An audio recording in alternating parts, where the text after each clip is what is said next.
Toughest exam है India का, UPSC, उसकी 2.5 लाख की फीस को हम 7,500 में कर दिए। और सेम बहुत बढ़िया, वेरी गुड। और इंडिया के सबसे बेस्ट टीचर के साथ जो भी हैं वो अपने सब्जेक्ट में उससे बेस्ट इंडिया में कोई नहीं। और इतना के बावजूद ऐसे हम लोग को लगता होगा 7,500 बहुत कम है। एक लड़की ने कहा कि सर शाम वाले बैच को ना मॉर्निंग में कर दीजिए।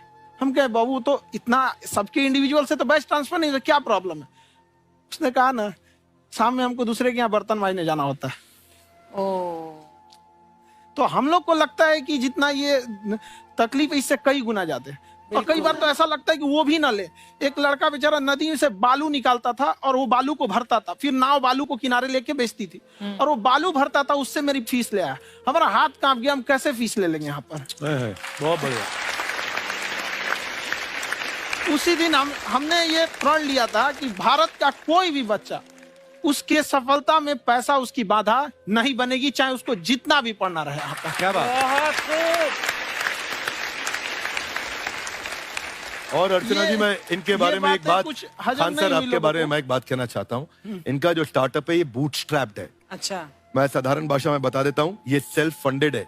इन्होंने अभी तक किसी और से पैसा नहीं लिया है। ये इन्वेस्टर के पैसे से नहीं, इन्होंने खुद इसको बिल्ड किया है। और बल्कि इतना स्ट्रॉन्ग स्टार्टअप है ये कि मैं कहूंगा कि अगर इन्वेस्टर्स को इन्वेस्ट करना हो तो मैं इंडोर्स करता हूँ ऐसे स्टार्टअप्स को। यही सब चीजों को देखते हुए कई लोगों ने धमकी भी दिया था वहां पर। अच्छा। और उसके बाद बम चला दिए और 7-8 बम चला दिए और कुछ ब्लास्ट हुआ। एक बेचारा नया लड़का आया था एडमिशन लेने के लिए, उसकी स्कूटी उड़ा दिया। वो आया था, कहा कि सर हम तो पढ़ने आए थे, हमारा स्कूटी उड़ गया। हमारी ऑफिस उड़ा दिए सब। एक तो पास में आके गिरा और नहीं फटा वो।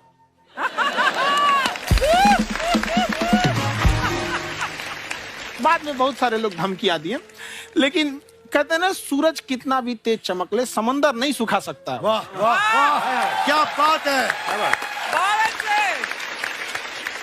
मैम एक्चुअली ये फीस कम करने का एक और रीजन है। 2.5 लाख 3 लाख की जो फीस में सब लोग पढ़ाई अफोर्ड नहीं कर पाते। इसलिए वो कुछ ही लोग अफोर्ड कर पाते हैं, तो उनका मेंटल लेवल तो बहुत ऊपर चला जाता है। लेकिन एक पूरे देश का मेंटल लेवल थोड़ा सा स्टेबल नहीं हो पाता। तो जब फीस कम रहेगी तो हर वो लड़का तैयारी करने के लिए आगे आएगा जिसका सपना है देश के लिए कुछ करने का। सीटें लिमिटेड हैं, उन्हें को मिलेगी, लेकिन जिन्हें नहीं मिलेगी उसे मिलेगा देश का एक जिम्मेदार नागरिक। तो इस देश को बदलना। क्या बात। हम लोग विश्व गुरु कहे जाते थे, क्यों? क्योंकि दुनिया से लोग हमारे यहाँ पढ़ने आए थे। चाइना से ह्वेनसांग आया, फायान आया, आज कोई नहीं आता है। हम लोग का उद्देश्य एक समय आएगा जो फिर आएंगे यहाँ पढ़ने के लिए। क्या बात है। पर आप देखो अर्चना जी, सबसे ज्यादा आईपीएस आईएएस बिहार से निकलते हैं। आप देखो पढ़ाई लिखाई में पॉलिटिशियन बहुत बड़े बड़े निकले हैं। तो ऐसा नहीं है, हर जगह ऑप्शन भी नहीं है वहाँ पे, इंडस्ट्री नहीं है, खेती करेगा तो कोई खास वो नहीं रहे। ऑप्शन भी नहीं है, सही बात है। बिहार की मिट्टी में एक चीज है, जिद तो बहुत जबरदस्त है। कुछ भी नहीं रहेगा तो सब कुछ पाने का उसको जिद रहेगा, करके भी दिखा देगा। कर देंगे हम आपको। विवेक सर, आपके बारे में हमने सुना एक बार आप संन्यास लेने चले गए थे। कौन वापस लेके आया आपको? फिर कहाँ तक पहुंच गए थे आप? नहीं, मैं एमबीए की पढ़ाई के बाद मैं ये सोचा था कि अपना जीवन भगवान की सेवा में समर्पित कर दूं। अच्छा जी। बहुत साल मैं वृंदावन में रहा था और गुरुकुल में रहा था। अच्छा। और वहाँ सेवा करना, बहुत अच्छी शिक्षा मिली। मैं बोलता हूँ मेरी असली एमबीए वही थी, मोस्ट ब्यूटीफुल एसोसिएशन। और मैं वहाँ भगवत गीता पढ़ी, जहाँ मुझे गीता से लगाव हुआ। तो मेरे गुरुजी का आदेश था कि आप भगवत गीता को बिजनेस मैनेजमेंट के साथ जोड़ के देश दुनिया में बताओ। मेरे को लगा बड़ा मुश्किल काम है। मैंने बाद में देखा कि डॉक्टर स्टीफन कॉवी, जिनकी किताब है 7 habits of highly effective people, आप सबने पढ़ी होगी। उन्होंने बोला मैंने 7 हैबिट भगवत गीता से लिए। और हमारे देश के लोग ऐसे हैं जो मेरी किताब पढ़ते हैं, जो कि 3.5 मिलियन कॉपीज बिक चुकी हैं, और भारत में भगवत गीता नहीं पढ़ते। तो मुझे लगा कि मैं गीता विद मैनेजमेंट के ऊपर आकर के बातचीत करूं। मुझे लगा बहुत कठिन होगा, पर मेरे गुरुजी का आदेश था कि कठिनाई आपको तभी तक दिखेगी जब कठिनाई को देखोगे। तो एक छोटा उन्होंने मुझे बताया, पूछा कि इस कमरे में लाल रंग कितनी जगह है, देखो आप भी एक बार जरा देख के बताओ।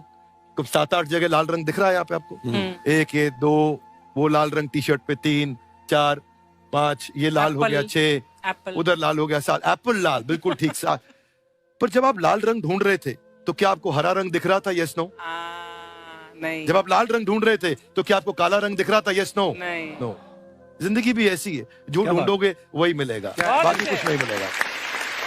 तो उन्होंने कहा कि आप इसी सोल्यूशन पे फोकस करो और गीता के मैसेज को पहुंचाओ। तो मैं बिजनेस मैनेजमेंट के प्रोग्राम्स कॉर्पोरेट्स में करने शुरू किए, क्योंकि गीता पहला मोटिवेशनल सेमिनार जो पृथ्वी के इतिहास में कपिल जी हुआ, वो कृष्ण ने दिया था। पहले मोटिवेशनल स्पीकर इस पृथ्वी के इतिहास के कृष्ण थे, जिन्होंने अर्जुन को रणभूमि में मोटिवेट किया था। बड़ी पेशेंस कृष्ण ने अपने लीडरशिप क्वालिटी से दिखाई, वो मुझसे मुझे बड़ा इंस्पायर किया, वो चर्चा ने इंस्पायर किया और डिस्कशन ने इंस्पायर किया। तो उस डिस्कशन को मैं आज भी लेके चलता हूं अपने साथ।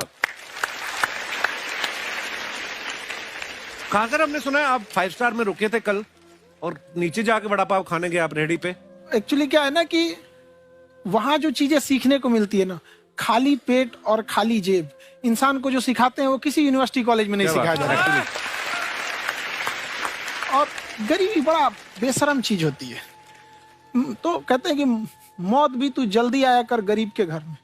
कफन का पैसा भी खर्च होता है दवाइयां खरीदते खरीदते। हाय हाय हाय, क्या बात है।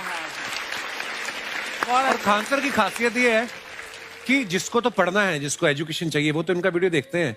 लेकिन वैसे भी कई लोग, जैसे अर्चना जी बात करी थी, कहती मैंने जब देखना शुरू किया तो मैंने बैक टू बैक इतने सारे वीडियोस देखे, क्योंकि आपका जो तरीका जो बोलने में, एक तो इनकी जो टोन है पढ़ाने में, और साथ साथ में जो ह्यूमर आता रहता है, तो उसकी वजह से और भी इंटरेस्टिंग हो जाते हैं आपके वीडियो। शुरुआत में हम लोग जब स्टूडेंट लाइफ में थे, या हम कई स्टूडेंट को भी देखते हैं, वो बेचारे जब थक जाते हैं तो आपका शो देखने लगते हैं। तो शुरू में हमको लगता था जब कि अरे ये हमारी पढ़ाई उसके लिए है, लेकिन पढ़ाई में थक जाता है, शो देख के नहीं थक जाता। तो हमने सोचा दोनों को मिक्स कर देते हैं। तो हमने उसको, और आज आपको पता नहीं हमने भी यही किया है। मिक्स करने। हमारे एजुकेशन सिस्टम में 2 कमी है, एक एजुकेशन की, दूसरा सिस्टम की। आप पटना से हैं ना? हाँ। हमें भी पटना पसंद है। बस कोई पटाने वाला चाहिए। नहीं, मजाक नहीं कर रहे हैं। आपका जो चैनल है, हम दिन में 10 बार आपके चैनल को सब्सक्राइब करते हैं। अरे हाँ, और बेल आइकन तो हम इतना जोर से दबाते हैं कि बाकी यूट्यूब वाले बाहर निकल के देखते हैं कि ये कौन है जिसने इनका चैनल इतना जोर से दबा दिया बेल आइकन। बुढ़िया, तो ये शर्म नहीं आती है? आते ही फ्लर्ट शुरू कर दिया ना तूने। तो जाते हुए करते हैं क्या? विवेक जी नमस्ते। आपसे एक काम था छोटा सा, कर देंगे आप? ये क्यों करेंगे? नहीं, गुरुजी हमेशा अपने वीडियो में कहते हैं कि विवेक से काम लो, विवेक से काम लो। विवेक मतलब दिमाग से काम लो आप। हाँ, तो विवेक जी अपने दिमाग से ही काम लेंगे। बहुत दिमाग है उनके पास। ये देखिए, जो आदमी, आपको मैं बताइए, जो आदमी बिना फिल्म किए कपिल शर्मा शो में आ गया, कितना दिमाग होगा उसके पास। लेकिन एक बात है जिसकी वजह से हम आप तीनों से नाराज हैं। क्यों? क्या बात? हर चीज में मोटिवेट मोटिवेट मोटिवेट क्या होता है? सच कह रहा है, जब भी ये शब्द सुनते हैं हमें लगता है कोई हमें चिढ़ा रहा है। बदल दीजिए ना, खाली मोटिवेट बोलना ही क्यों जरूरी है? कुछ और कीजिए। रोटी वेट, छोटी वेट, पतली वेट, कुछ भी बोलिए, मोटिवेट हटाइए। तो गुड़िया, तू भी एक्सरसाइज किया करना। देख डॉक्टर साहब ने कितना वजन कम किया है, तू भी कर ले। ठीक है, फिर मोटिवेट से ही चला लेंगे। लेकिन मोटिवेशन कोई बुरा बात नहीं है। हमारे दादाजी भी वैसे बहुत मोटिवेट करते थे। हाँ, एक बार तो तालाब में डूब रहे थे हमारे दादाजी। हमारे पास रस्सी भी था, ट्यूब भी था, फिर भी हम अपने दादाजी को बचा नहीं पाए। क्यों? क्योंकि हमने उनकी ओर तिनका फेंका ना, वही कहते थे डूबते को तिनका का सहारा काफी। नहीं लगा सहारा, दादाजी बुड़बुड़ बुड़बुड़ बुड़बुड़। गुड़िया, तू क्या करने आई इधर? अरे हाँ, हम क्या करने आए हैं पूछना था सर। खान सर, ये जो हमारा एक चाचा का लड़का है, उसको क्या है, थोड़ा पढ़ाई में प्रॉब्लम हो रहा है। तो 12वीं का पढ़ाई आप उसको अच्छी तरह करवा के 12वीं पास करवा देंगे आप? करवा देंगे, वेरी गुड, बात कर लेते हैं। हाँ राम सरोवर, देखो हमारा बात हो गया है। ये 10वीं जो तुमसे नहीं दिया जा रहा है वो नहीं देना है।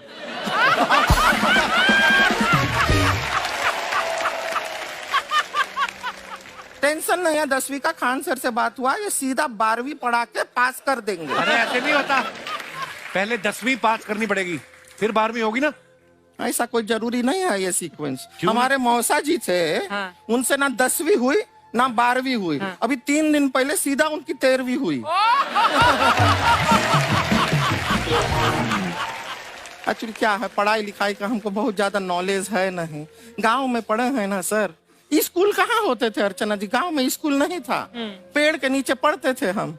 यहाँ तक कि हमारे पास ब्लैक बोर्ड भी नहीं था। हमारे मोहल्ले की जो भैंसिया थी उसको खड़ा करके टीचर उसके ऊपर लिख के पढ़ाती थी। मजाक नहीं कर रहे हैं। और आप तो समझ रहे हैं, अभी ब्लैक बोर्ड की एक अटैच डस्टर था बैक बोर्ड का, समझ रहे हैं ऐसा, वो पीछे से आता था, लिखा हुआ मिटाता था और चला जाता था। ये तो कुछ भी नहीं है। एक बार क्या हुआ, हमारा स्कूल शुरू हुआ, शुरू होते ही 2 महीने के लिए छुट्टियां हो गई। क्यों? ब्लैक बोर्ड ने बछड़ा दिया था ना। तो वैसे आप लोग ना इतने ज्ञानी हैं, सब कुछ जानते हैं। आपसे एक टेक्निकल सवाल पूछे। एक बार ना 4 दोस्त थे, 4 दोस्त, साम दाम दंड भेद। वो डिसाइड करते हैं कि चलो एक गेम खेलते हैं, तो टीम्स बनाते हैं। तो साम दाम ने एक टीम बनाया। इस पे भेद को बहुत गुस्सा आया। पता है क्यों? क्यों? क्योंकि भेद को दंड मिलाना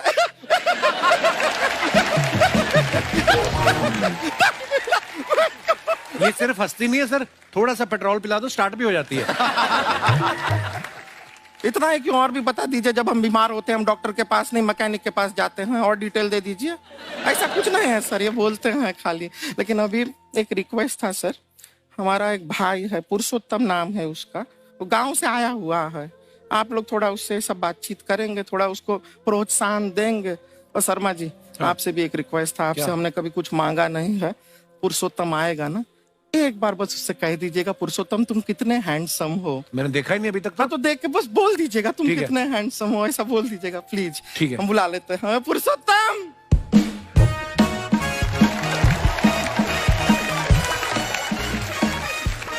ये पुरुषोत्तम है। वाह, तेरा भाई बड़ा हैंडसम है। है तो हमारे खानदान में सब हैंडसम है, ज्यादा चापलूसी करने का जरूरत नहीं है। देखा हमारा यहाँ पे कितना चलता है। एक नंबर दीदी, एक नंबर। सब लोग हैं, नमस्ते कर दो। ये बड़ा अच्छा लड़का है, गांव में ना भैंस चराता है, इसको थोड़ा मोटिवेट कीजिए ना। नहीं तो मतलब भैंस चराता है तो मोटिवेट करके क्या होगा, शेर चराएगा बाद में। अरे शेर चराएगा तो शेर इसको चर नहीं जाएगा।